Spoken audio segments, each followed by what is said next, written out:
Okay, Bismillah Rahman Rahim. Today we'll start the chapter number 7, and in this chapter we are going to discuss about the atmosphere and the human activities which are affecting the atmosphere. So first of all, going in detail, we should know the composition of atmosphere. It means that atmosphere is made of what? Now, if you see the earth, let's say this is our earth, and around the earth you have the air,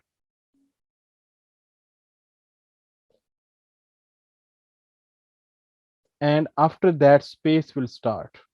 Space means no air, nothing. So this part which is I'm just shading now, all this part is known as atmosphere. This part around the earth, in other words, we can say that we are living under the sea of air. All around us we have air, and if you go beyond that, the space start, and this area which we am just circling now, that is known as atmosphere. Now if you talk about the composition, this atmosphere, which gases is contained, so you will see the most abundant gas is nitrogen, that is 78%. In some books you will find 79%, so both are fine. And other gas is oxygen, and this oxygen sometime you'll find it at 22%. And then you have argon 1%, and other traces of the mean very small amount of other like carbon dioxide, neon, helium, methane, krypton, hydrogen, nitrous oxide, xenon, ozone, iodine, carbon monoxide, and ammonia. This 1% compose of all these ones. So from here you can say that this is how the composition of the atmosphere is. The lower altitude is, if you talk about the lower altitude, mean at low height you can also find the water vapors. So this is the composition of the air.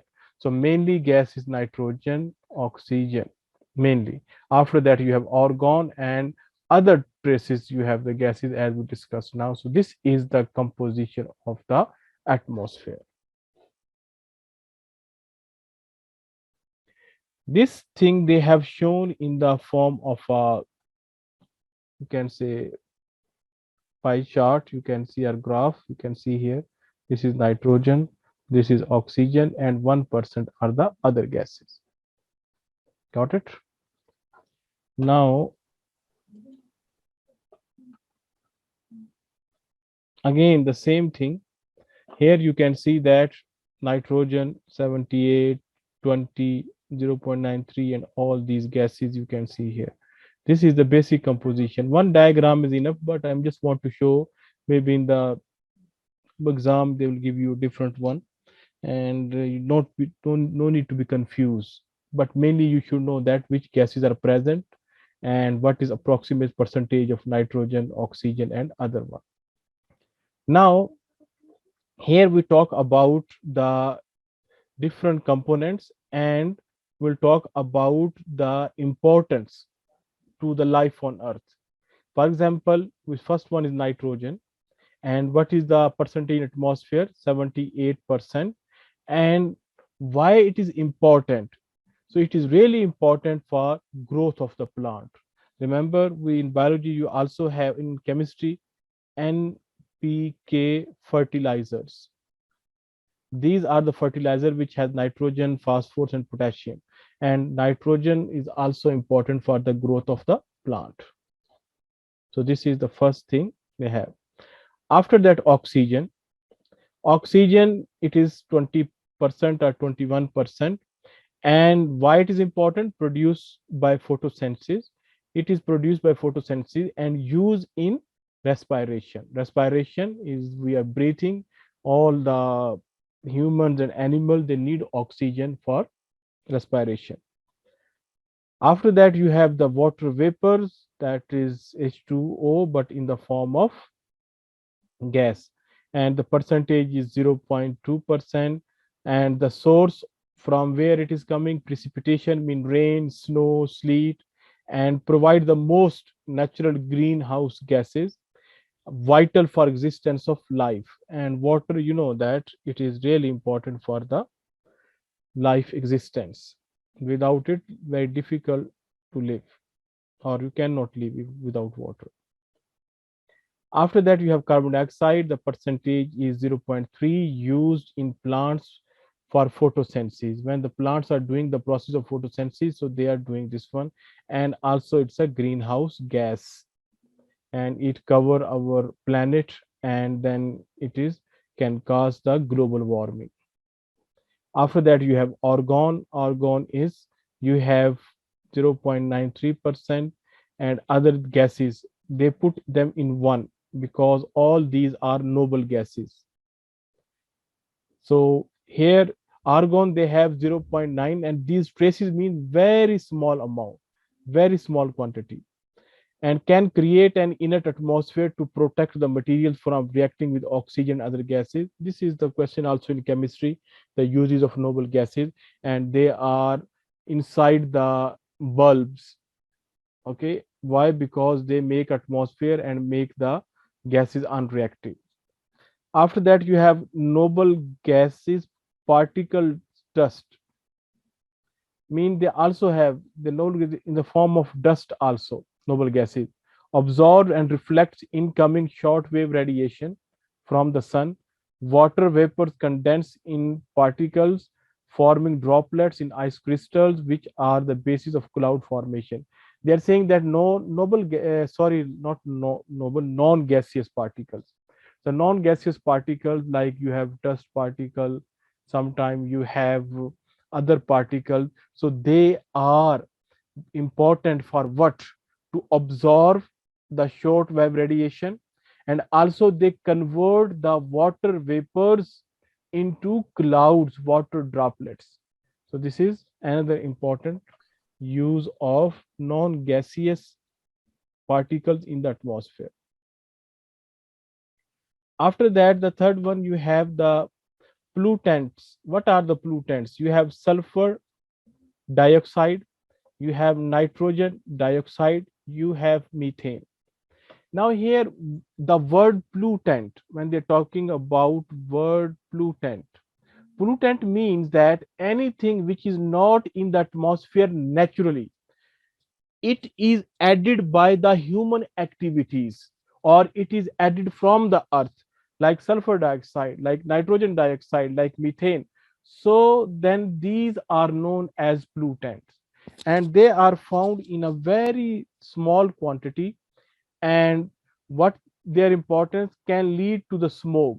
Smoke, I told you, there is a fog. Fog mean that water vapors, water vapors, they come down near to the earth and visibility become very less. When fog plus dust or smoke, they combine together, they make smoke. You can say smoke is a combination of fog, dust, and smoke. So that is known as smoke. Smoke is really dangerous. Visibility become really less, and it spread the respiratory diseases.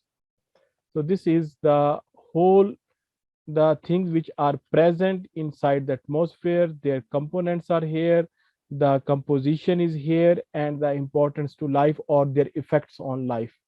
This is the whole thing. It's really important. You have to go through this one. Okay. Now, here we are going to divide the atmosphere into different layers. Now, before that, see, the atmospheric pressure decreases as the height increases in all the layers of the atmosphere. Based on the temperature change, the atmosphere is divided into 4 layers. Now, they're saying that, for example, if you are on the earth, this is your earth, and this is your atmosphere, let's suppose. Now, if you are here, so you have this much of air on you. So all this air apply a pressure on you. That pressure is known as atmospheric pressure. If you have more air on you, it means more atmospheric pressure. If you go to a certain height, for example, you are here, you have now only this much of gas above you, or this much of air above you. So here air is less as compared to here. So here atmospheric pressure will be less. So as you go above the ground, atmospheric pressure start to decrease. And what is the reason for that? Because you have less air remain on your, so that is known as the atmospheric pressure change as you go to the height. Now they're saying that in term of the temperature, if you talk about how the temperature is changing, okay, so it is divided into the four layers. The atmosphere is divided into four layers due to the temperature. They have given here different things. Now we will see the details of them. Now see here, first one you have the troposphere. Got it? After that you have the stratosphere. Then you have the mesosphere. Then you have the thermosphere. These are the main. But if you talk about this one, tropopause, stratopause, mesopause, where they are just separating each other, it's a small layer. Now see here, again, the same thing, troposphere, stratosphere, mesosphere, thermosphere. So these are, and then the last one, exosphere. And now we'll see the detail now. No need to be confused. What is the difference between tropopause and stratopause? We'll see them in detail now. See the first one now. Okay. First one is the troposphere. Troposphere means the temperature decrease with the height as the condition and convection of the heat from the Earth's surface decreases. They're saying that as you go above from the Earth in the troposphere, so temperature decreases. The strength of the gravitational pull decline with the altitude. As a physics student, you should know that as you go away from the Earth, so the gravity of the Earth decreases and the pressure declines. Atmospheric pressure we just discussed now. Now wind speed increases with the height. They're saying that as you go above, the wind speed increases. The top of this layer is called tropopause, where the temperature remain fairly constant. This is the upper limit of the Earth's weather and climate. See now, they're saying that first one we have the troposphere. You can see here. And the top level, the top of this one, this is your troposphere. The top here, the troposphere ends. This top layer, you can see this one, it is known as tropopause. And here they are saying in this part, you can see here, the temperature always constant, almost constant. Got it? So this is the upper layer of the troposphere. You can say it divides, the tropopause divide the troposphere and the stratosphere. This is in between them. I hope you got it now.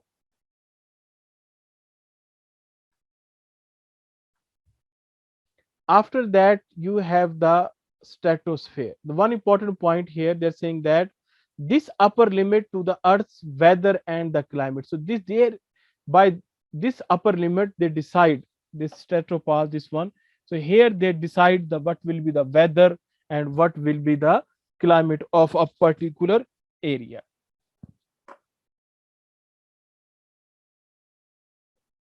Now, other one, you have the stratosphere. In the stratosphere, temperature increase slightly with the height. Here, temperature is increasing, but slightly with the height. This is called temperature inversion. When the temperature is slightly increased with the height, so this is known as temperature inversion. And this area, I'll explain to you also this one in further it will come what is temperature inversion. Why it is called? This is caused by the concentration of ozone that absorb the incoming ultraviolet radiation from the sun. Why temperature inversion happens? Because there is a layer that is called ozone layer, and it absorbs the incoming ultraviolet radiation from the sun, and it protects us from this ultraviolet radiation because it will stop it. After that, this layer also acts as a shield against incoming meteoroids, which burn out when they enter the Earth's gravitational field. So they're saying that this shield also protect us from the meteoroids. Meteoroids, you know that the small, the rock particles which come from space with a high speed and come in the gravitational field and they burn there. And sometimes they fall on the earth also. Now, like this one, this is also the upper limit is known as stratopause. Stratopause. Got it? After that, this is the stratosphere. Then you have mesosphere. Yes, this numbering is wrong. That is the third one. Yes, that is the meso.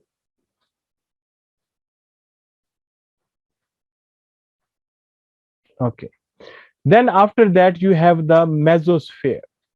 The temperature falls rapidly as there is no dust, water vapors, or ozone to absorb the short. This is above the ozone layer. If you see the mesosphere, it is above the ozone layer, and they're saying that there is no dust particles, no water particles, no ozone. So there is nothing. So here temperature decrease rapidly. So that is known as mesosphere. The upper limit of this layer is called mesopause. Upper layer is known as mesopause. I will show you the diagram now. See the first diagram again. I'm taking you. See here. So if you see here, our ozone is still here, and this mesosphere comes after ozone, and any sunlight comes here, so there's nothing to protect. In stratosphere you have the ozone, but here nothing. So temperature here increase rapidly, so decrease rapidly. As you go up, temperature decrease, temperature become really cold, and the top layer of this mesosphere is known as mesopause.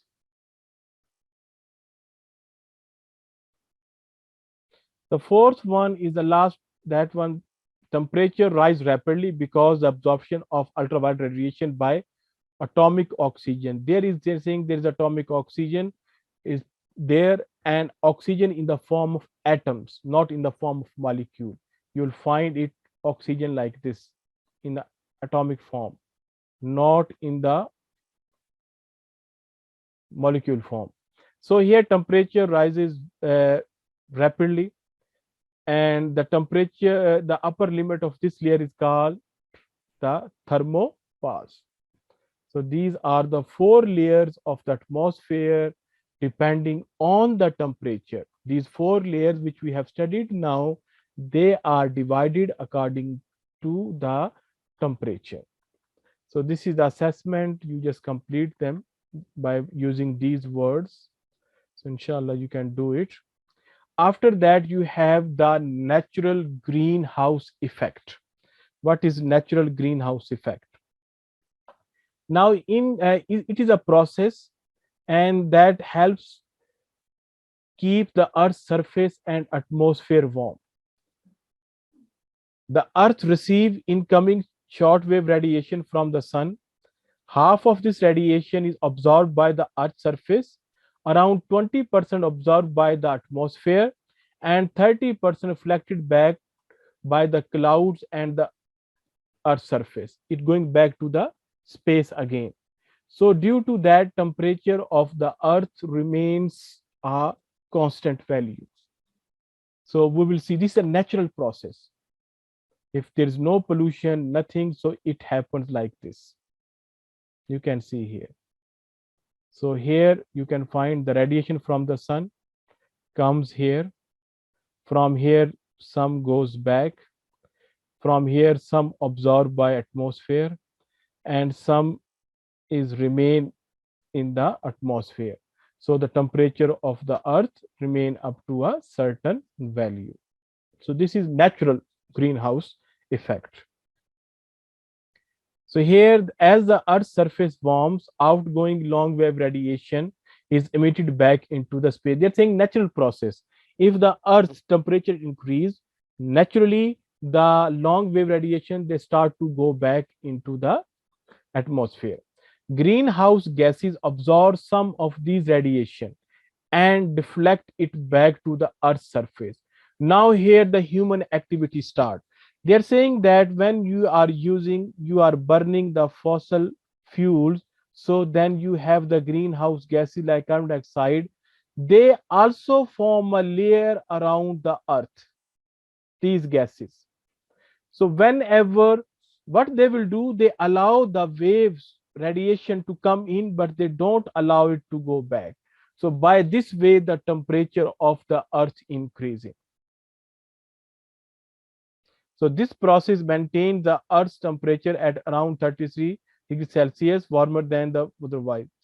So natural. So natural means water vapors, carbon dioxide, ozone, methane, and nitrous oxide. They are natural gases. But when talking about artificial gases mean CFC chlorofluorocarbons. So here if they are more, then they can cause the global warming or the temperature of the earth is increasing. Now see here the difference.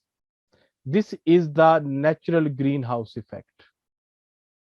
Here the solar radiation coming, some absorbed by the earth, other going back, and here you have less, some atmosphere, some of comes here from the atmosphere.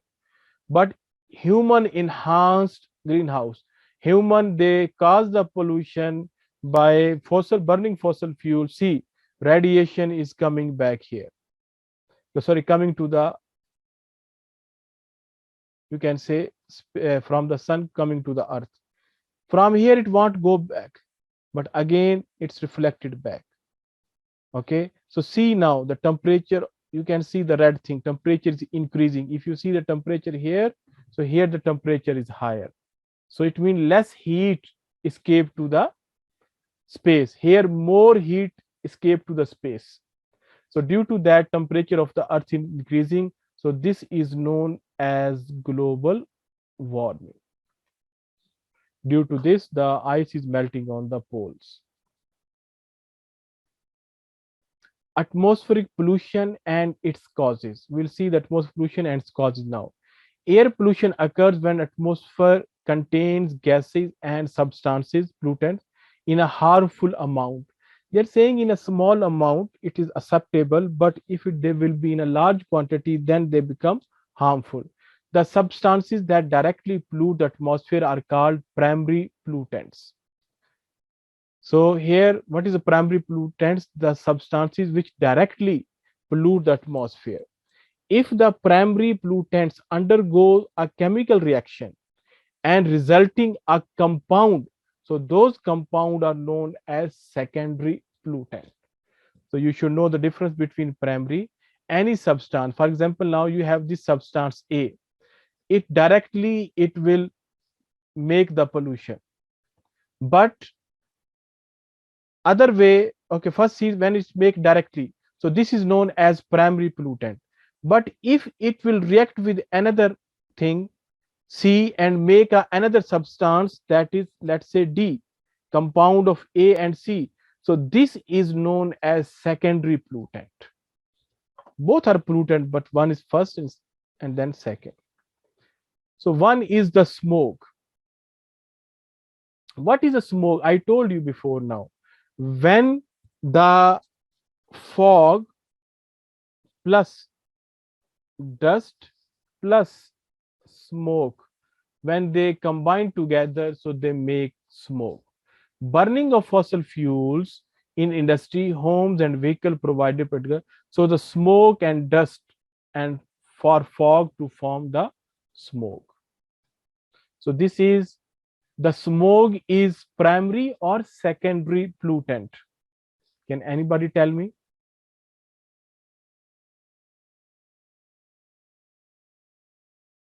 Yes, Fatima, Rayan, Asil.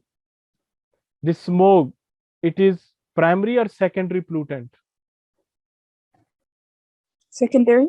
Secondary. Good. Why? Because smoke is not natural. It is made by dust, smoke, and fog. After their reaction, then smoke is produced.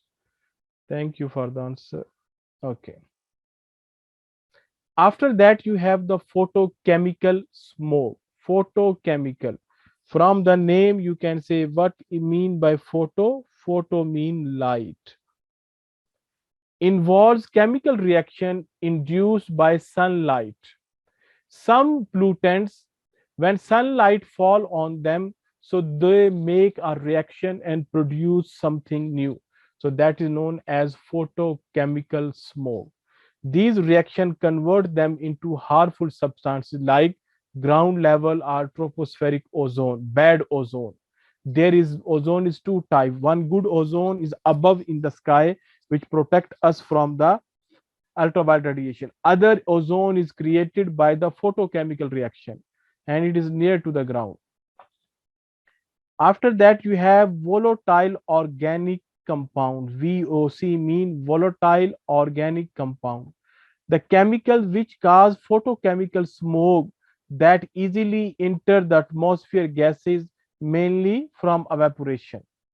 So example, hydrocarbons like methane, ammonium nitrate, carbon monoxide due to an incomplete combustion, all these are known as volatile organic compounds.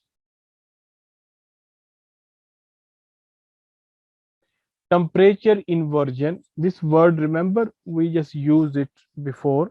So now what is the meaning of the temperature inversion? A weather condition. Actually, the temperature inversion is a weather condition when the air temperature increases with the altitude rather than decreasing.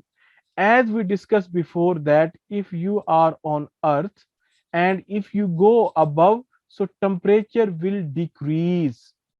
As the height will increase, temperature will decrease. But when the temperature inversion happen, so instead of temperature decrease above the height, temperature will increase. As you go above, temperature become more and more. We will also discuss the reason. So first of all, this is the condition, weather condition in which the temperature will rise with the altitude instead of decreasing. During the day, the surface is heated due to long wave radiation. They are saying the surface of the earth in the day it is heated because radiation is there.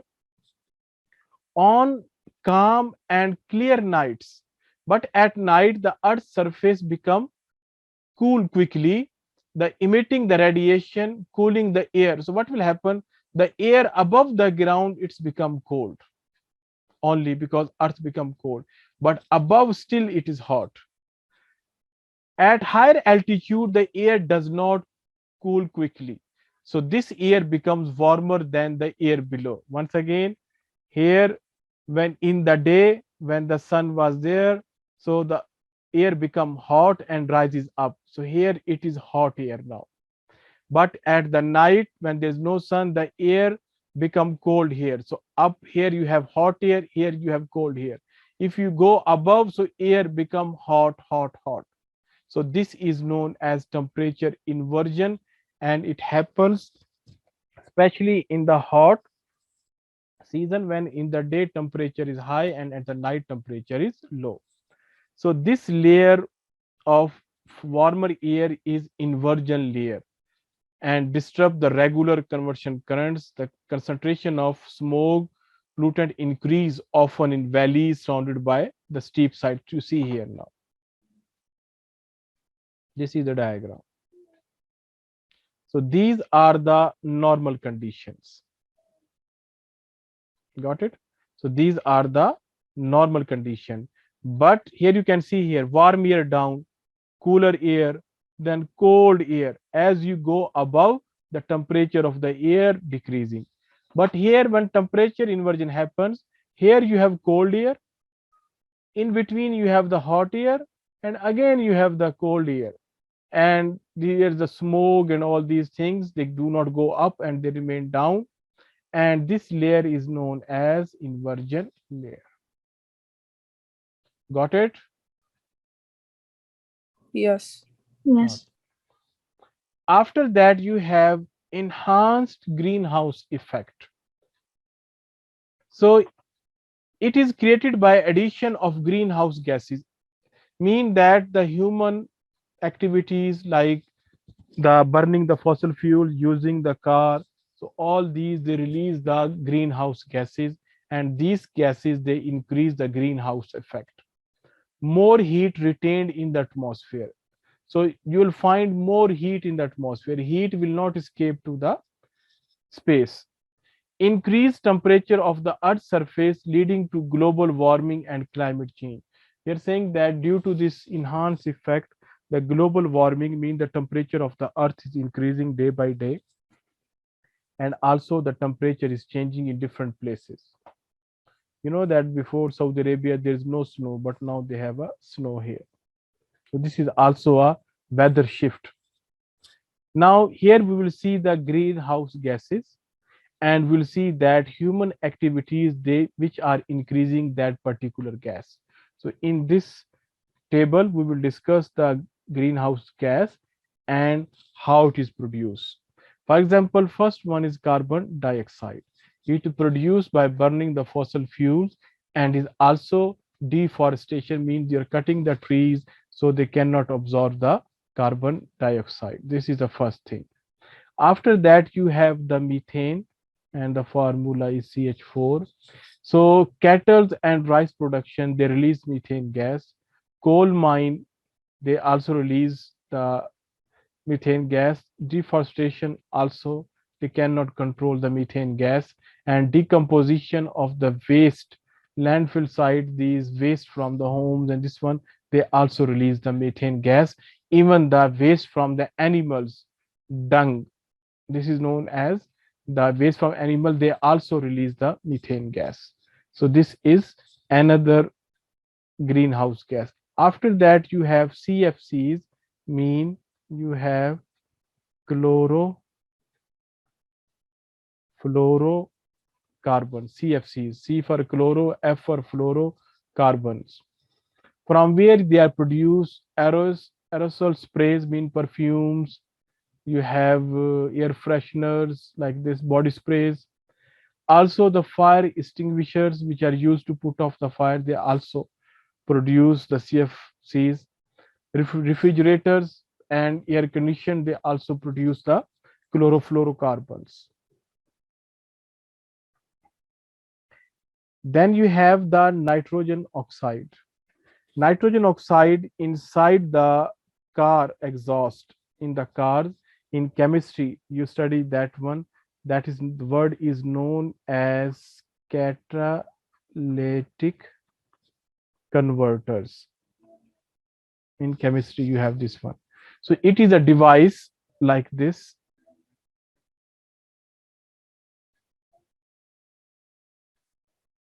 It is fitted in the cars, and when nitrogen gas or oxides come from this side from the engine, it will convert them into nitrogen oxide, less harmful thing. This is known as catalytic converter. In the cars down it has. So from where it is comes, oxides of nitrogen, the vehicle exhaust, means silencers, from where the smoke comes out, and the fertilizers like NPK fertilizers come here. After that you have tropospheric ozone, and this is also human made, and it is down near to the earth. This is human made ozone layer. The chemical reaction involving nitrogen oxide and unburned fuel vapors. When you have unburned fuel vapors and you have nitrogen oxide, when they react via chemical reaction, then they form this ozone. So in this table we have discussed the greenhouse gases and the human activities which are increasing the amount of these gases. So this is really important, you have to go through this one. After that you have the acid rain. Acid rain, as I told you, that when the sulfur dioxide, we discussed before, sulfur dioxide, it, for example, here on the atmosphere, the due to the burning of fossil fuel, sulfur dioxide goes up. And this sulfur dioxide, when mixed with the water, so it is make a acid, which acid? Sulfuric acid. And in the same way, nitrogen oxide, when it go and make a reaction with water, it make acid, that is nitric acid, HNO3. So by this way, the acid rain form. And this acid rain mean it has pH less than 7, because anything which has pH less than 7 is known as acidic. So then this acid rain, when from where it forms, burning of fossil fuel in factories, vehicle emissions, these gases mixed with the water vapor. So all these, when they comes down with the rain, so that rain is known as acid rain, and it is dangerous for the lakes, for the soil and other things. You can see here acid rain. So acid rain pathway, here nitrogen going out, here nitrogen going out, sulfur dioxide going out. They go up in the clouds, they mix with the water and make acid rain, and then they come back. So this is the acid rain.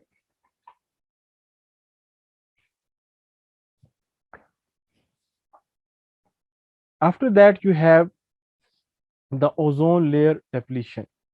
In ozone layer depletion is easy. Ozone, you know that ozone is a layer, and the formula of ozone is O3. It is oxygen. Ozone is a greenhouse gas that can be found in troposphere, bad ozone, and troposphere is a stratosphere is a good ozone. So you should know that. Yes, yes. Sir, I will be leaving the class for 1 minute. No problem. I will be share the video with you. No problem. Okay, now we'll talk about the ozone layer depletion. When you talk about the word depletion, depletion means that removal or decrease in something. So here they are using a term that ozone layer depletion. It means that ozone layer or it is removed or it is decreased. So ozone is a greenhouse gas that can be found in troposphere, bad ozone. So there are two. One is bad is in troposphere near the earth, and other is an stratosphere, good ozone. So this you should know the difference between them. So, and it is concentrated about 25 kilometers. So if you thickness of this is like a 20 kilometers in the atmosphere above. So ozone layer protects the earth from the sun harmful radiation. It is formed when oxygen filters from the top of the troposphere and reacts under the influence of ultraviolet radiation to form ozone. The formula I told you before, ozone formula is O3. Now it is continuously formed, destroyed, and replaced naturally, creating a dynamic balance that is disturbed by human activities. Normally, it happens that when due to human activities, for example, when humans they are producing too much carbon dioxide and burning the fossil fuel, this one, so it is disturbed. But there is a process in which it is repaired again and again. So that is a natural process. When CFC reach to the stratosphere, the ultraviolet radiation breaks them down, releasing chlorine. They're saying these chlorofluorocarbon, when they go up in the stratosphere, so it will break down by the ultraviolet radiation, and chlorine is released from them. Chlorine react with oxygen and destructive process, breaking down the ozone molecule to chlorine monoxide and oxygen, depleting the layer of and forming a hole. They're saying that this chlorine, when it goes up, so this chlorine it react with what? Ozone molecules, O3 molecules, and it will just break that bonding and convert them into chlorine monoxide and oxygen again. So by this way, there the hole becomes in the ozone layer, and that can be a dangerous. This hole allows the harmful radiation to enter the earth atmosphere. For example, from this hole the radiation which is dangerous, it can also come. So this is how the ozone layer is destroyed.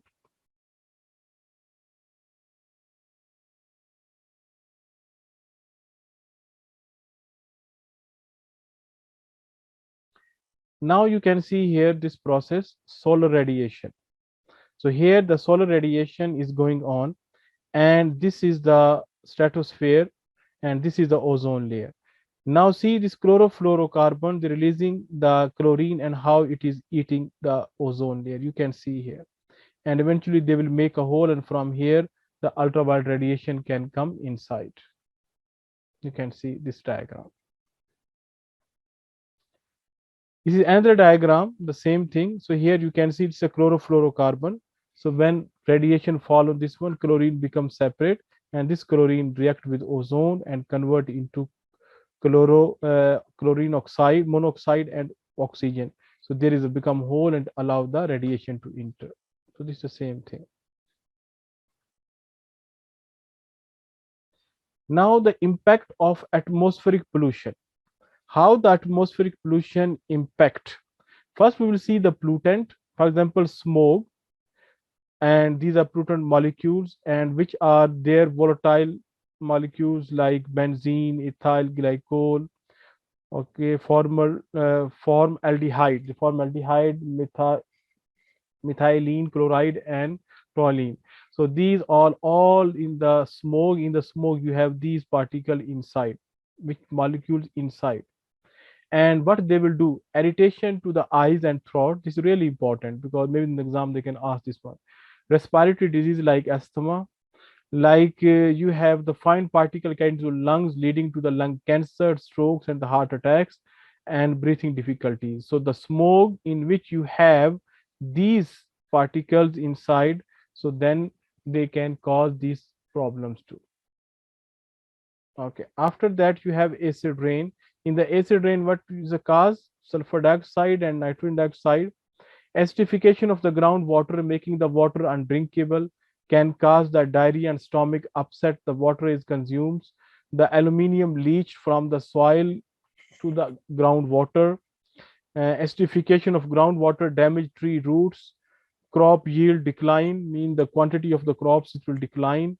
And after that, nutrients like calcium are leached out to the soil. Fish die, acidity level increase. Limestone building and chemical weathering happen due to the acid rain. After that, ozone depletion happens. Why? Due to chlorofluorocarbons. As I told you, what happens? Higher level of radiation cause sunburn, skin cancers, retina damage, and cataracts. This is also a disease for the eyes. Extra ultraviolet radiation limits the reproduction of the phytoplankton, affecting the entire food web. Change the biochemical composition of the some plants leaves, make them less attractive as food. So this is the things are caused by the pollutant and their effects on us. Another pollutant, you have the climate change. And what are the various greenhouse gases? How the climate is changed? Melting of ice sheet, glaciers, and permafrost causes the rise in sea level. It is happening when the global warming happening, the sea level rising. Damage to the low lying countries for flooding. So if the sea level rising, it can cause the flooding in some countries.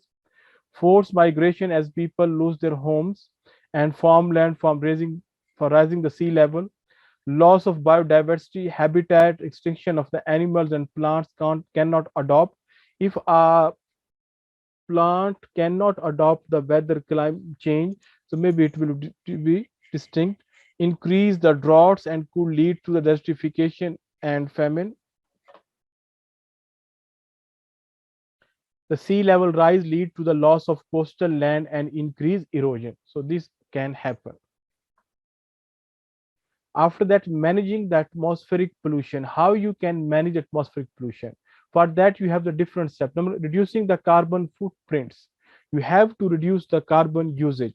Carbon footprint means a measure of the impact of our activities on the environment. It calculates all the greenhouse gases expected to produce. So you have to reduce the carbon use. Reduce use of fossil fuel. By reducing the fossil fuel use, so it will, what it will do, it will low sulfur coal can be used, increase the use of renewable energy sources like you can sun, solar energy, the wind energy, geothermal energy. These type of the things you can be adopted, so that atmosphere pollution will be decreased. After that, energy efficiency. Use the energy efficient appliances. For example, right now you can see that almost everyone changed the window ACs to the split ACs. So because they are more energy efficient, the tube lights are replaced by LEDs. Okay, so like this you should use the energy efficient appliances, so then the less energy is consumed, so less the fuel is burned to produce energy. Carbon capture and storage. So there should be a system which can store the carbon. For example, planting the trees, they are big source to capture the carbon. Okay, and after that the carbon, you can say dioxide, if it's coming from the power station, it can be stored, and it can be, you can say, through pipelines, it can send to storage and can be used for different purposes. Transport policies, because now everybody using the different separate cars. If instead of car they use the buses, metro system, or the trams, so then it will be easy to control the pollution, because instead of 50 cars, if only one bus is working, so it will produce less atmospheric pollution. Electric or hybrid cars can be encouraged. The government should give the special discount for these cars. Biofuels can be used like ethanol. Vehicle can be banned from the certain parts of the city pedestrianization. For example, in some country, some areas where the pedestrian people, they are walking on foot, they should be banned from there, and the government should encourage the this one, the bicycles and these type of thing. Public transport and residential parking can be made free. So like this, these are the things by which the pollution, sorry, can be decreased. After that, international agreements and policies. So this pollution is not the one country problem, it is a worldwide problem. So within the country the government should apply the policies, but as a internationally they should make the agreement, so that they can make the climate change. Like now they are saying to the countries for more plantation, more forests, so you can decrease the climate change. CFC replacement, reduction in use of CFCs. Hydrofluorocarbons can be used as the alternative. Safe disposal of the CFC items. So that can be another. After that, taxation. The taxation, higher road tax. So in Dubai, you have this system in which if you will going to certain roads, so you have to pay, and it is sticker is you can say pasted on your windscreen, and they are taking the money from that. Okay, so in the same way, if the government will put tax on the road, so the people will not use their own cars, so they will use the public transport. After that, catalytic converter, I know told you this is a device which is fitted inside the vehicle. It will convert the harmful gases which is coming from the engine to less harmful gases. For example, nitrogen dioxide convert into carbon monoxide, and nitrogen dioxide convert into nitrogen, and carbon monoxide is converted into carbon dioxide. So low sulfur vehicle fuel can be also used. So use the fuel in which you have the low sulfur. After that, you have the flue gas desulfurization. In chemistry, you have this topic. You know that the chimneys, which is releasing the gases from the factories. So inside they have a scrubbers. These scrubbers, they will remove the harmful things as the smoke will go out in the air. So that process is known as flue gas desulfurization. Scrubbers can be used to remove 95% of sulfur dioxide emission. Lining chimneys with the lime also reduce the emission. If you put the lime here, they also reduce the emission of sulfur dioxide gas. After that, you have reforestation and afforestation. What's the difference between them? Reforestation means replanting an area with trees.